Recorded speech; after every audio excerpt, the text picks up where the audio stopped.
So this is what we're going to be dehydrating today. It's the Southern style O'Brien hash brown potatoes with onions and peppers. Now this is frozen, and you do want to do it when it's frozen. Don't thaw them out. So the first thing we got to do is just open our bag and start filling our trays. Now I'm using these inserts that I made, the one with the small holes, so that nothing falls down in. I mean, some of the stuff might, but for the most part, these smaller holes will help it stay on the tray. So that's what I'm going to do. I'm going to open the bag and start filling my trays. Now I'm doing this in the van today because we are bracing here for a nor'easter to come in, and another side benefit of using this dehydrator is that it heats your van as well. So I'm going to need it tonight, I think. So I'm just going to start filling the trays with these hash brown potatoes. And just spread them out evenly on the trays, like so.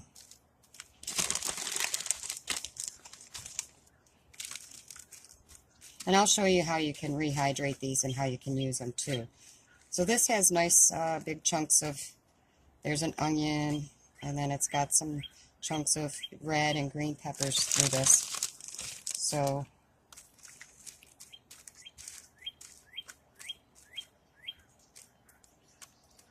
you do it just like all your other stuff. You want to just keep it in a single layer, not overlapping, and just put what you can fit on each tray, and then stack your trays.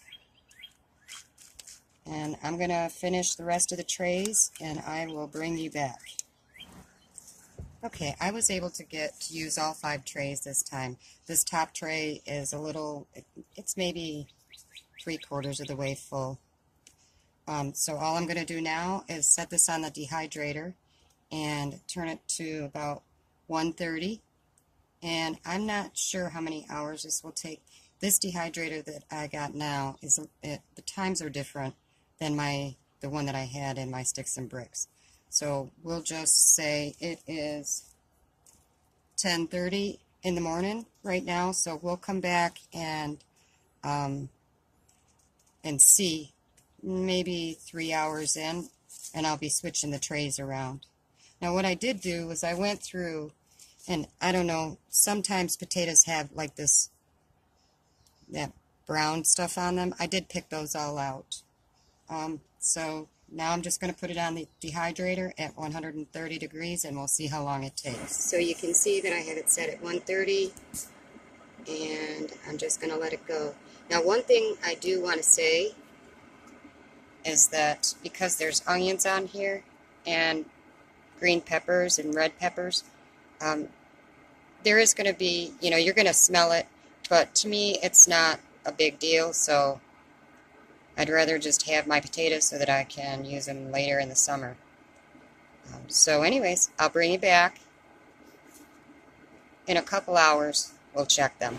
I wanted to show you how I store my dehydrated stuff. I have 2 clips up here on the side of the van.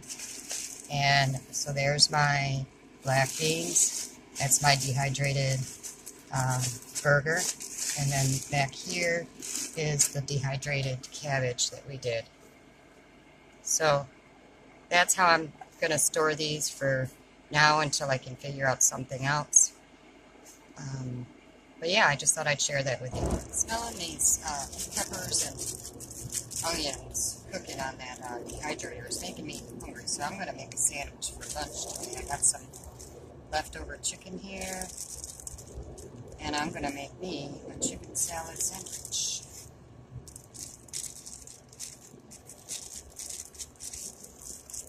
So I'm going to try to chunk this up a little bit, make it in smaller pieces. Then I'm going to add some mayonnaise and some of this Body Up Complete, and make myself a sandwich because the dehydrated potatoes are smelling really good and making me hungry. It's like when you're at the fair or the carnival and you walk by the booth that's selling the sausage, green pepper, and onion. Oh my God.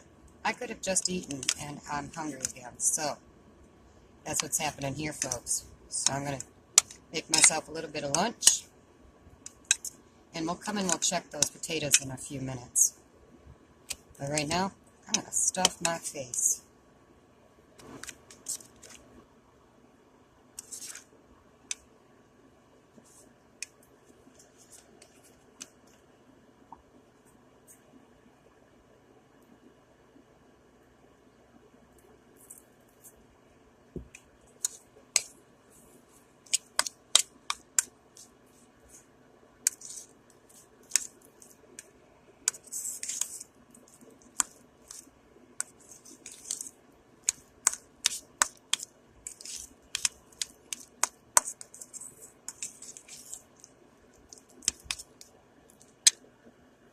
I'm going to call this lunch.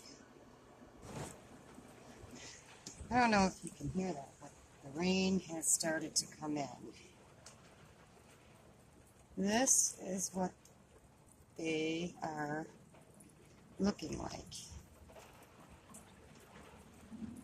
It's been, let me check the clock, 3 hours. And here's what our potatoes are looking like. They're definitely starting to dry, especially these bottom trays here. Like, look at these. You can tell they're actually getting hard.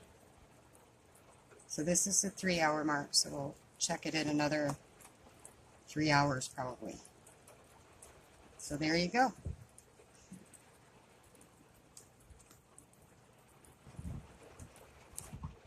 Okay guys, it is just a little after 4. So we're going to check this. They're looking great. I'm going to put this middle tray, these 2 middle trays here, towards the bottom. And there's the bottom tray. So we want that one on top. Okay. So we're going to do it like this. I'm going to put this one on the bottom. This one next.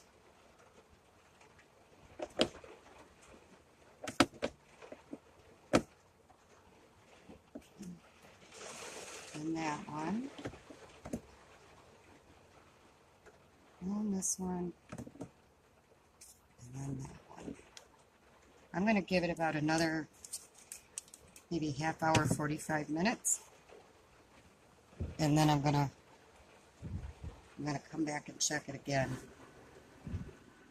Okay, it's been about 45 minutes since we last checked it. And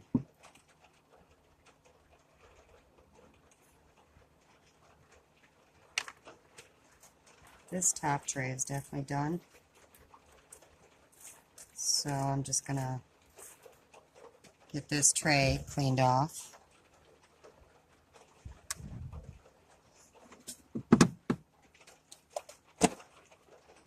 Now, I went and I got this container, and it's an airtight. This is really how you should probably store all of your dehydrated stuff. Not necessarily this type of thing, but in glass or something like that. I know that's not Vanlife friendly, but it is the preferred way. But since I'm going to be using this stuff just over the summer, I figure the plastic bags will work for now. I am trying to find, I've been going to like Goodwill and all of that. Do you hear how it sounded? It's definitely dry. I have been going to like Goodwill and stuff like that. I have a ton of canning jars, but of course they're not with me, so I did buy this today when I went to Walmart. So I know this tray is done. This tray seems done too. So probably a lot of these trays are done. So I'm just going to get these all packaged up and I will bring you back and show you what the yield is. But here how it should sound. This is what you want to hear when you're putting your potatoes away. You want them to be nice and dehydrated, nice and dry. You don't want to have any moisture in this stuff. That's what you're doing when you're dehydrating. You're just removing the moisture. And then when you go to use them, you're just putting the moisture back in. So let me get this done up, and then I'll bring you back and show you what I ended up with.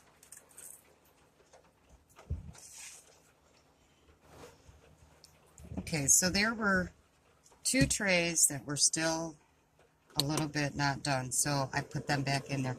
But so this is 3 trays, and look at how much space you're saving. Do you remember the big bag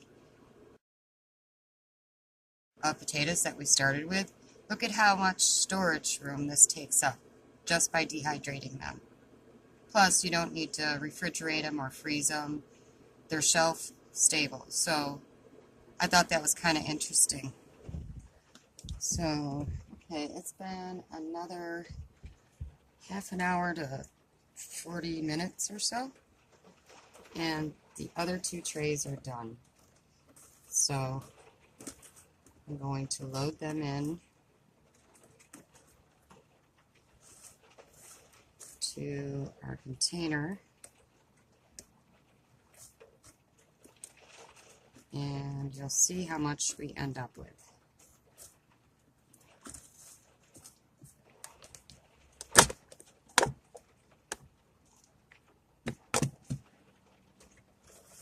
So let me get this done, and I will bring you back.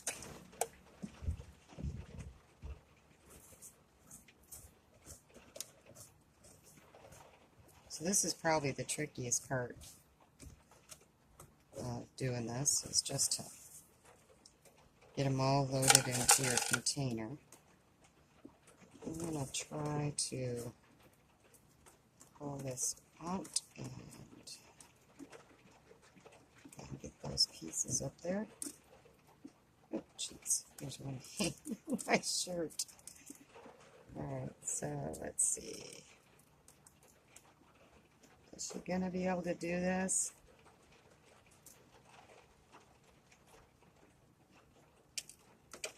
Ah. Not too bad.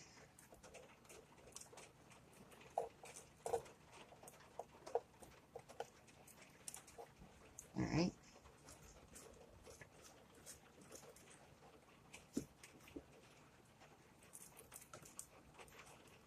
That tray's done.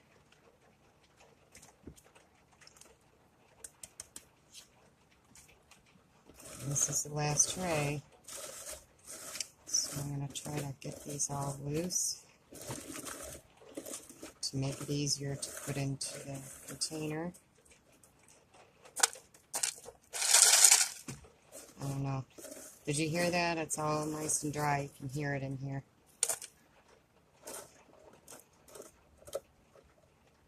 So, as you can see, there are many benefits to dehydrating while you're living in a van. Number 1 is it's economical, because you can buy stuff and bulk store it, and so you pay less for items, and you don't have to shop every single day for refrigerated items. So number 2, it doesn't require refrigeration. Number 3, it takes up less space. And number 4, if you're doing this in a colder climate, your dehydrator also heats up your van. So there's just 4 good reasons to dehydrate for van life. Let me get this done, and I will bring you back and show you how much is in this container. Okay, so this is the yield that you get from that big bag of frozen hash browns. I mean, like I said, it's amazing how much space you save. So there you go. I hope you guys try to do some dehydrating for your van situation.